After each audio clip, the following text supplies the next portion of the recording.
Nakabawi na rin at nakuha pa ang tropeyo para sa Barangay Ginebra mga idol. Isang solid big game na naman para kay Justin Brownlee na talagang bumuhat sa barangay. Isa na namang makasaysayang marka ang kanyang naitala sa kanyang pangalan para sa liga. Sa bawat crucial na yugto ng palakasan, may mga manlalarong dumarating para maging panandali ang import ng kupunan. Ngunit bihira ang isang dayuhang nagiiwan ng malalim na marka na hindi na kayang burahin ng panahon. Siya ang naging mukha ng pinakasikat na prangkisa sa bansa at patuloy na sumisira sa mga pangarap ng mga ibang kupunan. Pero ito pala ang kanyang buhay noong nakaraan. Bago natin ipagpatuloy ang kanyang kwento, mag-subscribe ka muna para updated ka sa mga bago nating upload.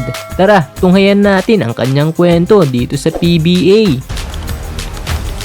Si Justin Brownlee ay pinanganak noong April 23, 1988 at nagbakitang gilas sa kanyang college career para sa St. Jude's Red Storm. Dito sa ilalim ng prestigyosong universidad ay unti-unti niyang binuo ang kanyang reputasyon bilang isang versatile at maaasahang forward na may taas na antas ng basketball IQ. Bago pa man pumasok si Brownlee dito sa ating bansa, sumubok muna siya sa pinakamataas na liga ng basketball sa buong mundo, ang NBA. Hindi man siya pinalad noong 2011 NBA draft, na natili pa ring buhay ang kanyang passion sa paglalaro. Sa taong iyon kung saan pumasok ang mga dambuhalang pangalan sa liga, hindi narinig ni Brownlee ang kanyang pangalan na natawag. Ngunit hindi ito naging dahilan ng kanyang pagsuko. Hindi siya tumigil at naglaro siya sa NBA Development League para sa Maine Red Claws at Erie Bayhawks, kung saan hinarap niya ang mga matitinding kompetisyon ng mga manlalarong naghahangad din ng pwesto sa NBA. Noong 2012 napasama rin siya sa New York Knicks para sa NBA Summer League at dito mas lalong lumawak ang kanyang kaalaman dahil sa kanilang training camp. Dito ay nakasalumuhan niya ang mga batikang coaches at elite talent na lalong nagpatalas ng kanyang kakayahan.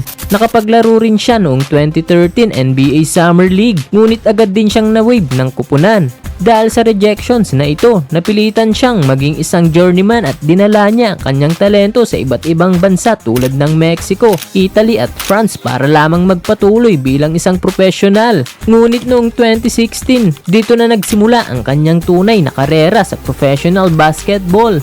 Ang Barangay Ginebra ay nasa matinding pagsubok matapos magtamo ng pinsala sa balikat ang kanilang original na import na si Paul Harris sa mismong unang laro ng Governor's Cup. Sa kagustuhang mapunan ang puwang at tapusin ang mahabang 8 taong championship drought, kinuha ng Barangay Ginebra si Brownlee bilang kanilang import at hindi niya binigo ang prangkisa. Sa kanyang unang laro pa lamang kontra Alaska Aces, nagpakitang gilas agad si Brownlee matapos magtala ng halimaw na double-double performance, 31 points at 13 rebounds. Dito na nagsimulang umingay ang kanyang pangalan.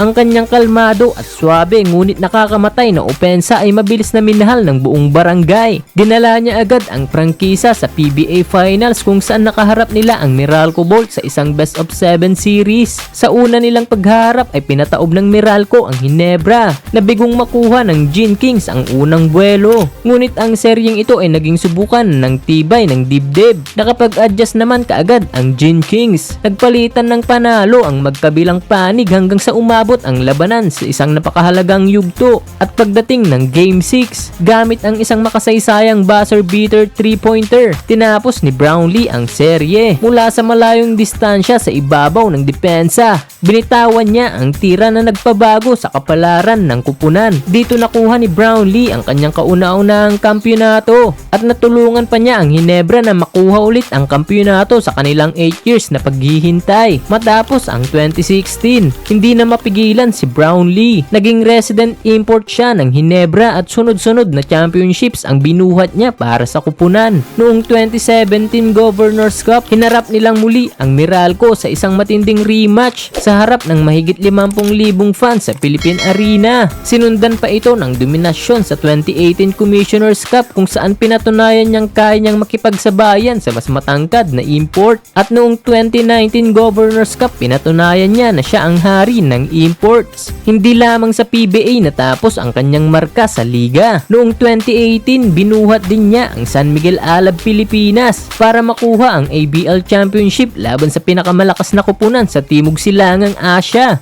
Dahil sa kanyang walang pantay na pagmamahal sa mga Pilipino at sa bansa, naging pangarap ng buong bansa na siya ay maging bahagi na ng ating kupunan. Opisyal siyang naging naturalized Filipino noong early 2023 upang makapaglaro sa Gilas, Pilipinas. Hindi nagtagal ang kanyang sakripisyo matapos niyang ipaglaban ang bansa sa international stage. Pinangunahan niya ang bansa sa makasaysayang gold medal win sa Asian Games sa pamamagitan ng kanyang mga crucial na tira laban sa host country na China sa semifinals. Pinuhat niya ang Pilipinas sa unang ginto matapos ang 6 na dekada. Sa PBA naman, binuhat niya ulit ang Ginebra sa 2021 Governors Cup at 2022-23 Commissioners Cup, kung saan pinataob nila ang malalakas na kalaban kabilang ang guest team na Bay Area Dragons. Sa pagdaan ng mga taon, maraming kritiko ang nagsabi na dahan-dahang bumababa ang kalidad ng kanyang laro dahil sa kanyang edad, at pumasok na nga ang kasalukuyang taon. Ngayong katatapos lang na PBA Commissioners Cup, muling pinatunayan ng 38 years old na si Justin Brownlee kung bakit siya ang tinuturing na GOAT o greatest of all time na import sa kasaysayan ng PBA. Ito ang komperensya kung saan walang ipinatupad na height limit para sa mga imports, na nangangahulugang ang lahat ng kupunan ay nagdala ng mga dambuhala at mas batang reinforcement mula sa ibang bansa. Bagamat siya ang pinakamaliit na import sa komperensya na walang height limit, binuhat niya ang Ginebra patungo sa finals laban sa powerhouse team na TNT Tropang 5G. Ginamit niya ang kanyang talino, karanasan at katatagan upang patunayan na wala sa tangkad yan kundi nasa talento at puso. Bago mag Game 4, opisyal na iginawad kay Brownlee ang kanyang ika-4 na PBA Best Import Award. Ang parangal na ito ay naging mitsa ng mas matindi pang niyang galawan sa serye. Sa final series na ito, sumabog si Brownlee ng kanyang bagong career high na 54 points noong Game 5, kung saan halos hindi siya sumasala sa kanyang mga jump shots, at sinundan pa ng 52 points noong Game 6 upang pwersahin ang huling laro ng serye. At sa knockout Game 7, sa harap ng naghihiyawang fans na hindi magkamayaw sa loob ng arena, pinangunahan ni Brownlee ang Gin King sa score na 88-76 upang selyohan ang kampyonato. Dahil sa panalong ito ngayong 2026, nakuha ni Brownlee ang kanyang ika-7 PBA Championship. Naungusan na niya ang maalamat na import na si Shian Chambers, at official na siyang tumatayong import na may pinakamaraming kampyonato sa kasaysayan ng buong liga, at ang kanyang pangalan ay opisyal nang nakasulat sa pinakatuktok ng kasaysayan ng Philippine Basketball mula sa pagiging undrafted sa NBA noong 2011, kung saan hinarap niya ang sunod-sunod na pagtanggi hanggang sa maging pinakapundasyon ng Barangay Ginebra at bayani ng bansang Pilipinas ngayong 2026. Ang kwento mo ay hindi lamang tungkol sa mga tropeyo, kundi tungkol sa katapatan at pusong hindi sumusuko. Ano ang masasabi nyo sa panibagong kasaysayan na ginawa ni Justin Brownlee, mga